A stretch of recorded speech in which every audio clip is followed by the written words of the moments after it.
In the thumbnail to this video, we state that if you can answer question 1, which is in the fairly traditional format for a non-homogeneous first order differential equation, then you can answer question 2. And what we're going to do is we are going to prove that, and then what we're going to do is we're going to discuss why it is that these two are actually exactly the same, and how you can avoid being in a situation in an exam where, even though you can do this relatively straightforwardly, you can't do this because you don't recognise that it's the same. And there's a rule of thumb for how we can tell when equations, which have been sometimes dastardly put into the wrong format by examiners, are actually of this form. So what we're going to do anyway, first of all, let's answer question 1 and 2, and I'll show you that they are actually both the same. So let's do question 1 first. So okay, so we got dy dx add 2 over x y equals 10x squared. Okay, well, let's draw a line here in the middle so that we can put the answer to question 2 on the right. Now this is a very standard, very simple first order non-homogeneous equation. We need to find the integrating factor, which is e to the integral of 2x dx, which equals e to the 2 log x, which equals e to the log of x squared, which equals x squared. So now we need to multiply everything by the integrating factor. And by the way, if this doesn't mean anything to you, please go and watch the video that we put up the other day, which was how to solve first order non-homogeneous differential equations, where we explain what we're doing here.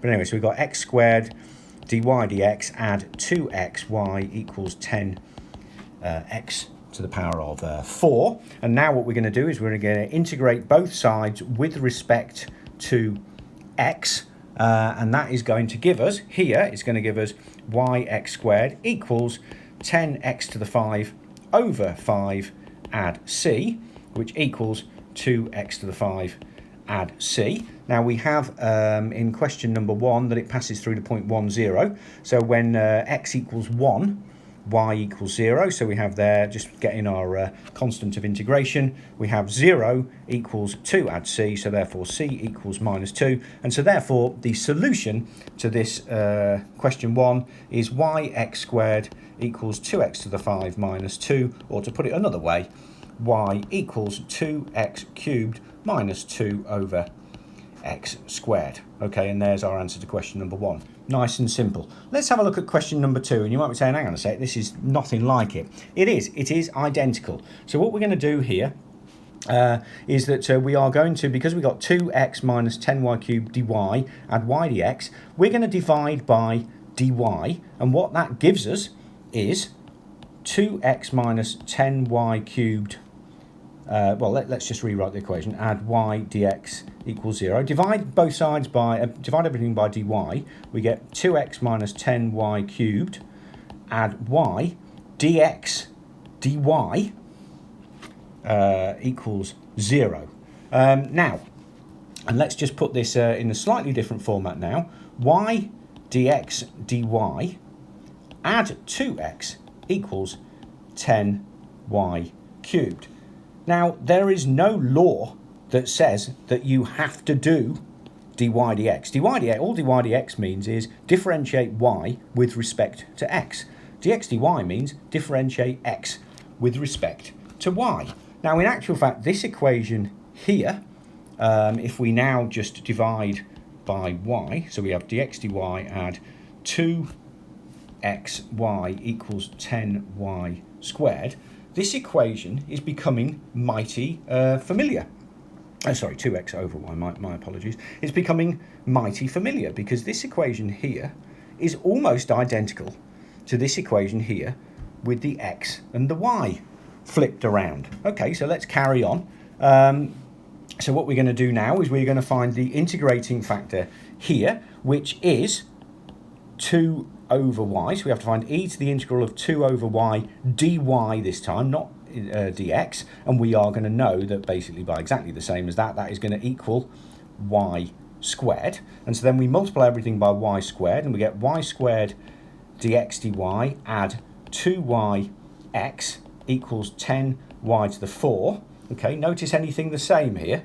And now when we integrate this, we are, by the product rule, we are going to get y squared x equals the integral here 10y to the 5, the integral of 10y to the 4 dy, which equals 10y to the 5 over 5.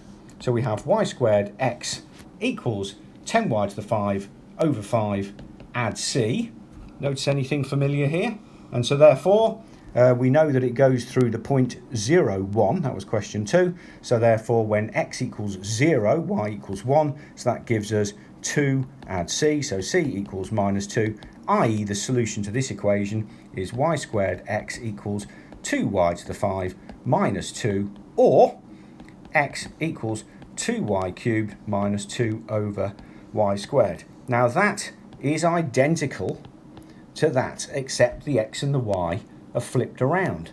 So these two questions are identical, and if you can do this question here, then you can do this question here. But the problem is that they don't look anything like each other, so it's actually quite common that somebody would not be able to do this second question, despite the fact they could easily do the first question. Okay, so the question becomes, how can we recognise when we are dealing with a first order non-homogeneous differential equation which we can put in this form?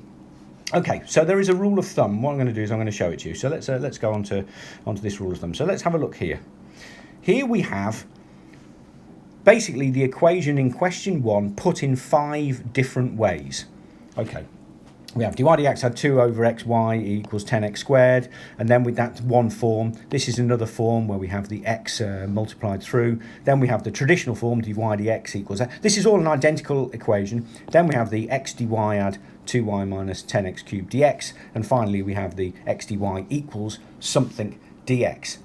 As they're all exactly the same equation, how can we tell instantaneously whether or not they can be put into this form? Okay, well basically the rule of thumb, and it is only a rule of thumb, but it works pretty well. So the rule of thumb is A, there is only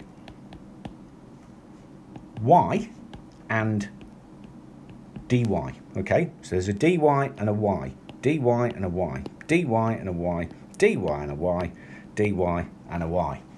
B, everything else is either x or some function of x. Well, clearly here, everything, or dx. Everything here is either dx, x, or a function of x. They're all in blue, there's no more. And C, the y must multiply by dx. Okay, and we can see here that in this equation here, if we multiplied the whole lot by x, then we would have y times dx. Here, if we multiplied everything by dx, we would have y times dx. Here, if we multiplied everything by dx, we would have y times dx. Here, we can see that the y is multiplied by dx. And here again, we can see the y is multiplied by dx. So as a rule of thumb here, we can see instantly that all 5 of these forms are in actual fact exactly the same as this form, and they can be put into that form, and we can solve them quite easily. Now, the corollary to that is, let's have a look at these 5, which are also an identical equation, but where x and y are flipped around. And that one, by the way, is the one that we have on the thumbnail. That was the one that we actually we solved. We can have a rule of thumb for this as well, and these are the ones that people often do not see as being exactly the same as the ones we've just looked at. So let's have a look at our A, B and C here, but it's just flipping the y and the x. So A, there is only x and dx. Well, let's have a look. Dx and x, dx and x, dx and x, x and dx, dx and x. B, everything else is y or a function of y. Well, clearly all of these, or dy. All of these, clearly everything else in blue is y. And C, the x must multiply by dy. Well, here we can see on this one, if we multiplied dy there, we would have x times dy. If we multiplied dy here, we would have x times dy. If we multiplied the dy here, we would have x times dy. Here we have x times dy, and here we have x times dy. So the basic rule of thumb is exactly the same, except replacing y with x. Now, with that rule of thumb, we can now go right back to our two questions, and we can say, well, yeah, clearly this one is a first order non-homogeneous equation because it's only got dy and y. Everything else is either x, f of x, or dx, and the y would be multiplied by dx. And we can also instantaneously tell that this is a first order non-homogeneous equation as well, because of our second rule of thumb, in that basically there is only x and dx. Everything else is either y or dy or f of y, and the x is multiplied by dy. The x is multiplied by dy. And therefore we would know instantaneously, hang on a sec, yeah, this is a first order, exactly the same as that, and all we need to do is get that into that form, and then we can solve it.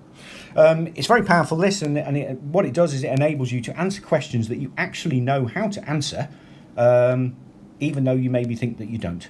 I hope you found this useful. If you have, please like this video and subscribe to the Gresti Academy YouTube channel. Thank you.